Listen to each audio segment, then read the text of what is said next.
नून league की जानिब से सिंध में सियासी पेशकदमी जारी है। मुस्लिम लीग नून और MKM पाकिस्तान ने आइंदा आम इंतखाबात में सीट एडजस्टमेंट से मुतालिक सिफारिशात मुरतब कर ली।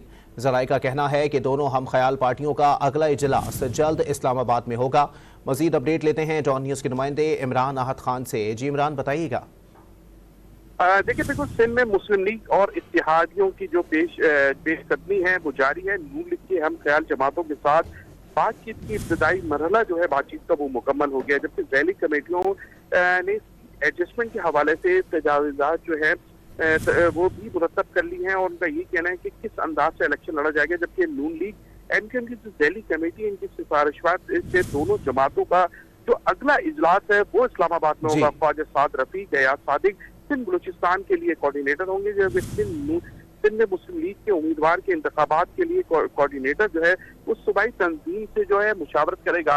जबकि ज़राए ये बता रहे हैं कि सीट एडजस्टमेंट के लिए कराची समेत अमूमन सिंध में जहाँ भी मजबूत उम्मीदवार हैं, MKM के हों या मुस्लिम लीग के हों या GP के हों या फजलुर रहमान ग्रुप के हों, मुस्लिम लीग और नून लीग यही चाहे कि किसी भी तरह इन लोग को इलेक्शन लड़वाया जाए और इनको